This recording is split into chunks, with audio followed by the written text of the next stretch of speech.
Students, अस्सलाम वालेकुम। आज हम तारीख़ का आखिरी सबक तारीख़ी विरसे का तहफ़्फ़ुज़ पढ़ेंगे। तारीख़ी विरसा, विरसे का मतलब क्या होता है बेटा? विरसा कैसे बना है? विरासत से। जो चीज़ हमें विरासत में मिली हो, जैसे हम कहते हैं कि भाई जायदाद है ना, तो जायदाद भी क्या होती है?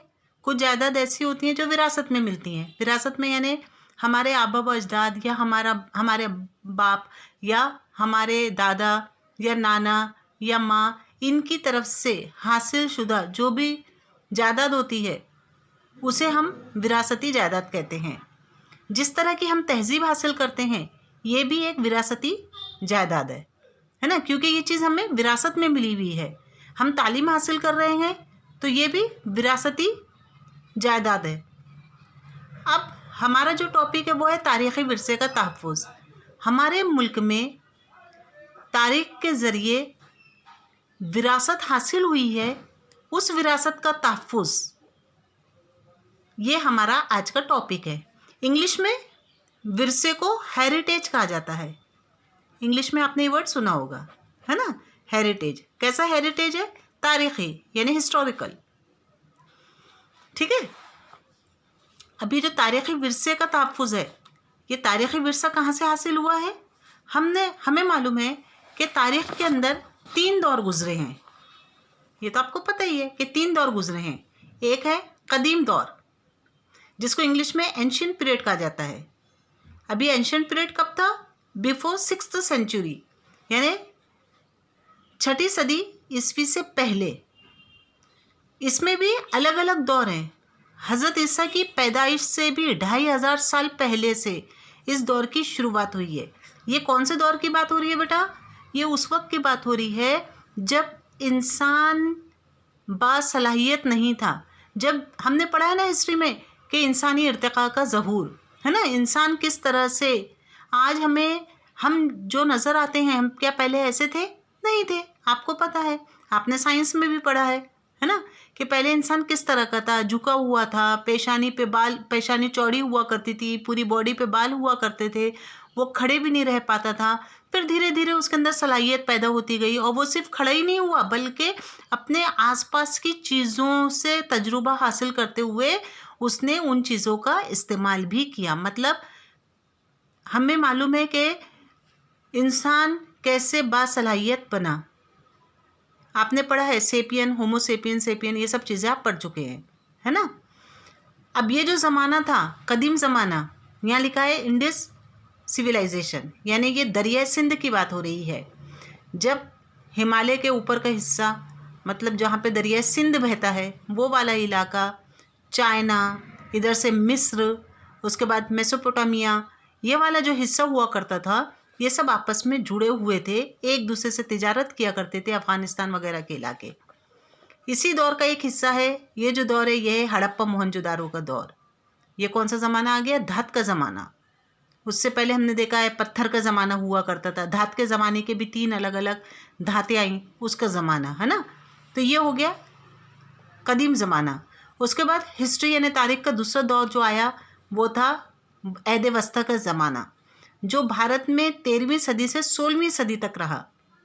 कब तक? जब तक कि मुग़लिया दौर का आगाज़ हुआ 1526। तो 13वीं सदी से 1526 तक का जो ज़माना था, यानी 16वीं सदी तक का जो ज़माना था, वो मिडियल पीरियड इंग्लिश में कहा जाता है। उर्दू में हम कहते हैं इसे ऐद वस्ता का दौर। और जब मुग़लिया दौर का आगाज़ हुआ उसके बाद ही हमारे मुल्क में अंग्रेज़ दाखिल हुए, यानी 1850 के बाद।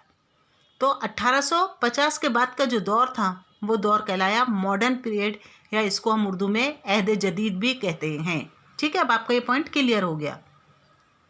तो अब हम देख रहे हैं कि तारीख़ी विरसे में मिली हुई चीज़ें, ये उस दौर की बात हो रही है जिस दौर में अभी हमने पढ़ा कि अलग अलग दौर में हुक्मरां आके गुज़रे, तहजीबें गुज़री, उनके ज़रिए जो भी चीज़ें हो गुज़री हैं, जो भी वाक़यात हो गुज़रे हैं, या जिस तरह के उन्होंने कारनामे किए हैं, जो मुकामात उन्होंने तैयार किए हैं, कुछ इमारतें, कुछ किले, कुछ महल, है ना, कुछ गांव बसे, کچھ اوزار ملے، اس طرح کی ہم نے بہت ساری چیزیں پڑھی ہیں، دستاویزات ملی، حکم نامے، خطوط، یہ تمام چیزیں، اخبارات چھاپے گئے. جیسے جیسے وقت گزرتا گیا لوگوں کے خیالات میں تبدیلی آتی گئی، انسان باشعور بنتا چلا گیا اور نئے نئے خیالات عمل میں آنے لگے، نئی نئی ٹیکنالوجی آ گئی، ان کے ذریعے پائی گئی یا ان کے ذریعے محفوظ شدہ چیزیں، یعنی کہ تاریخی ورثہ. اب آپ کو یہ پوائنٹ کلیئر ہو گیا، ٹھیک ہے. اب ہم آگے دیکھتے ہیں. ہمارا پہلا پوائنٹ ہے تاریخ کے ماخذ اور ان کا تحفظ. اس سے پہلے ہم تھوڑا سا انٹروڈکشن یعنی تعارف دیکھیں گے. اکثر مورخین کی بے انتہا محنت و مشقت کا پھل یعنی ہمیں دستیاب تاریخی ماخذ اور ان ماخذوں کے سہارے لکھی گئی تاریخی کتابیں. مورخین کائے کی جمع ہے بیٹا؟ مورخین مورخ کی جمع ہے نا. مورخ یعنی تاریخ لکھنے والا، مورخین تاریخ لکھنے والے. ہم نے پڑھا ہے مغربی روایت اور تاریخ، مشرقی روایت اور تاریخ، الگ الگ حصوں کی تاریخ کے بارے میں ہم نے پڑھا. مغربی روایت میں بھی الگ الگ لوگ ہو گزرے ہیں جنہوں نے تاریخ تیار کی، اور مشرق میں بھی ایسے الگ الگ لوگ ہو گزرے ہیں جنہوں نے تاریخ کو تیار کیا. تو تاریخ کو تیار کرنا یعنی اس زمانے میں یا اس سے پہلے کے گزرے ہوئے زمانے میں حکمرانوں کے ذریعے چھوڑی گئی وراثت کی تحقیق کرنا، اس پر محنت و مشقت کرنا اور اس کے ذریعے تاریخ کو جاننا. اب آپ کو سمجھ گیا ہوگا. یہ چیپٹر تھوڑا ڈیفیکلٹ ہے، ہم چھوٹا چھوٹا پارٹ ہی اس کا پڑھیں گے. کیا کر رہے ہیں ہم کہ اکثر مورخین کی بے انتہا محنت و مشقت کا پھل یعنی ہمیں دستیاب تاریخی ماخذ اور ان ماخذوں کے سہارے لکھی گئی تاریخی کتابیں. اب ہمیں سمجھ میں آ گیا کہ جو بھی ہم آج کتاب پڑھ رہے ہیں، ہم کیا انگریزوں کے زمانے میں تھے، ہم کیا جنگ آزادی کے زمانے میں تھے، کیا ہم فرسٹ ورلڈ وار یا سیکنڈ ورلڈ وار کے زمانے میں تھے؟ نہیں تھے. اس وقت تک ہم پیدا ہی نہیں ہوئے تھے، ہے نا. لیکن آج کے دور میں کیا ہو رہا ہے، جیسے بھی ہم جس دور سے گزر رہے ہیں پینڈیمک کے، تو یہ بھی تاریخ کا ایک حصہ بن چکی ہے. اس بارے میں ہمیں معلوم ہے. لیکن جیسا کہا جاتا ہے کہ ہر 100 سال میں ایک بار وبا پھیلتی ہے، تو آج ہم دیکھ رہے ہیں کہ 2019 میں وبا پھیلی ہے. 1919 میں جو وبا پھیلی تھی اس وقت کیا ہم موجود تھے؟ نہیں تھے.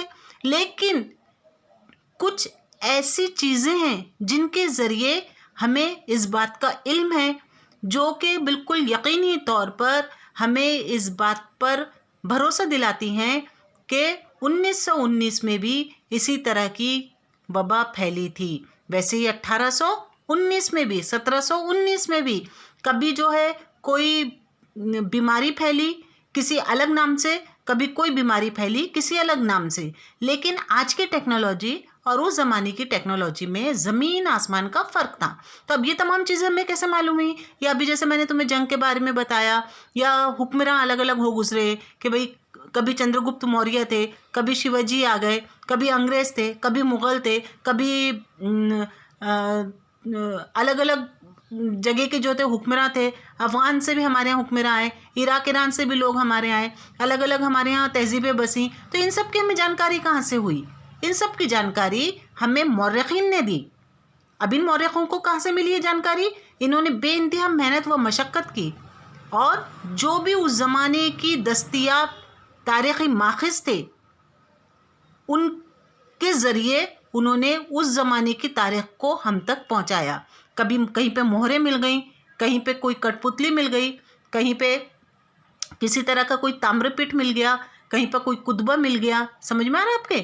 کہیں پہ خطوط ملے، کہیں پہ دستاویزات ملے، کہیں پہ کوئی حکمراں کے کوئی حکم نامے تھے. ایسی الگ الگ چیزیں ملی، کئی کتابیں ملیں. ان تمام باتوں سے پتہ چلا کہ وہ کتابیں یا وہ دستاویزات یا وہ خطوط یا وہ روزنامچے یا وہ فوٹو یا تصویریں کون سے زمانے کی تھیں، اور اس زمانے کے راجا یا حکمراں کس طرح کی حکومت کیا کرتے تھے. مطلب صرف فوٹو کے ذریعے نہیں، या किसी एक चीज़ के ज़रिए नहीं, बल्कि अलग अलग ऐसी चीज़ें दस्तयाब हुई जिससे पता चला कि भाई वहाँ उस ज़माने में घर कैसे हुआ करते होंगे, उस ज़माने में इंतज़ाम कैसा होता होगा, उनकी हुक्मरानी कैसी चलती होगी, फ़ौज कैसी होती होगी, जो भी उनके थे तरीक़े, उन सब की मालूमात हम तक पहुँची। तो ये कौन था पहुँचाने वाला?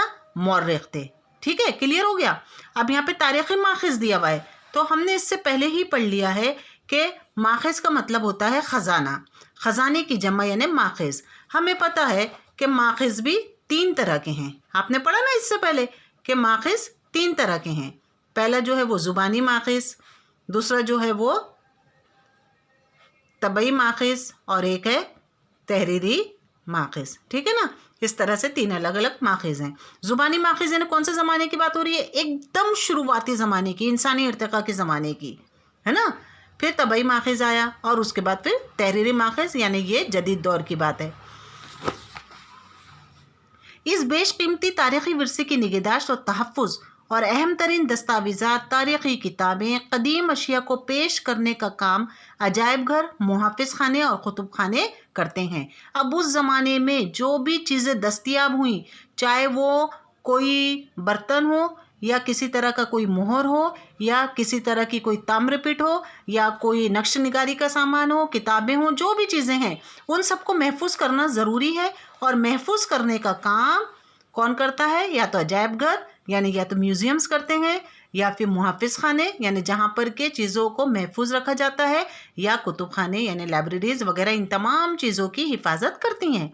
अवाम तक दुरुस्त मालूमात पहुँचाने के लिए इनकी जानिब से तहक़ीक़ की रसाइल और दीगर मतबूआत शाये की जाती हैं। अब ये जितनी भी मालूमात हैं, जो भी तारीख़ से ताल्लुक़ रखने वाली चीज़ें होती हैं, हमने इससे पहले भी पढ़ा है कि तारीख़ अवाम तक पहुँचाई जाती है और मौर्रिख वही चीज़ हम तक पहुंचाने की कोशिश करते हैं जिनका उन्होंने तज्ज़िया किया हो, जिनके बारे में उन्होंने पूरी एनालिसिस की हो। जब वो डाटा एनालाइज हो जाता है, जब उसकी मुकम्मल तौर पर छानबीन हो जाती है, तभी वो चीज़ आवाम तक पहुंचती है। तो आवाम तक सही मालूमात पहुंचाने के लिए मौर्रिखीन की जानिब से, उनकी जानिब से यानी मौर्रिखीन की जानिब से तहक़ीक़ी यानी तहक़ीक़ करके, रिसर्च करके, रिसाले यानी मैगज़ीन्स और दीगर मतबूआत का मतलब यहाँ पे देखो मैंने लिखा है कि पैम्फलेट्स भी हो सकते हैं और पोस्टर्स भी हो सकते हैं, जिनको कि शाये किया जाता है, उनकी तिबात की जाती है। छोटी छोटी चीज़ें एक एक टॉपिक लेके लोगों तक पहुँचाने की कोशिश की जाती है। जिन दस्तावेज़ात कदीम अशिया वगैरह की नुमाइश नहीं की जा सकती है, लेकिन तारीख़ी नुक्ता नज़र से अहम है, उन्हें मुहाफ़िज़ खानों में महफूज कर दिया जाता है। कुतुब खाने किताबों का तहफ़्फ़ुज़ और इंतज़ाम करते हैं। अब ज़रूरी नहीं है कि हर चीज़ जो है वो आवाम तक पहुंचाई जाए। कुछ दस्तावेज़ात ऐसी भी होंगी जो बहुत ही ज़्यादा कॉन्फिडेंशियल होंगी, कुछ चीज़ें ऐसी भी होंगी जो कि बोसीदा हालत में होंगी, कुछ किताबें भी ऐसी होंगी। तो ज़रूरी नहीं है कि हर चीज़ को आवाम तक पहुँचाया जाए, बल्कि उनको एक जगह महफूज कर दिया गया है। वो उन चीज़ों की नुमाइश नहीं की जाती, लेकिन क्योंकि वो तारीख़ी नुक्ते नज़र से अहमियत रखते हैं, इसलिए उन्हें मुहाफ़िज़ खानों में महफूज कर दिया गया है। और कुतुब खाने का काम क्या है? किताबों का तहफ़्फ़ुज़ और इंतज़ाम करना। अब आपको ये पहला जो हमारा पैराग्राफ है ये समझ गया होगा। नेक्स्ट वीडियो में हम तारीख़ के माखिज़ और इनका तहफ़्फ़ुज़ ये पढ़ेंगे। हमारा जो सबक है ये भी हमें बताता है कि रोज़मर्रा की ज़िंदगी में तारीख़ की क्या अहमियत है, क्योंकि हमारा जो पूरा का पूरा कोर्स है वो तारीख़ की अहमियत पर ही मुबनी है कि लोगों के दिलों में ये ख़याल पैदा होना कि तारीख़ को पढ़ने से हमें क्या फ़ायदा होगा, कौन सा रोज़गार हासिल हो सकता है, हम कौन से शोबे से मुंसलिक हो सकते हैं। तो इसीलिए हर टॉपिक के साथ बताया गया है कि अगर कोई तारीख़ को अपना मज़मून चुनता है या उसकी बिल्कुल एकदम बारीक बीनी से उसका मुताला करता है, तो उसे कौन कौन से रोज़गार हासिल हो सकते हैं। ठीक है, ये टॉपिक आपको अच्छी तरह से समझ में आ गया होगा, ये वाला पैराग्राफ। नेक्स्ट उसमें वीडियो में देखेंगे। अल्लाह हाफिज़।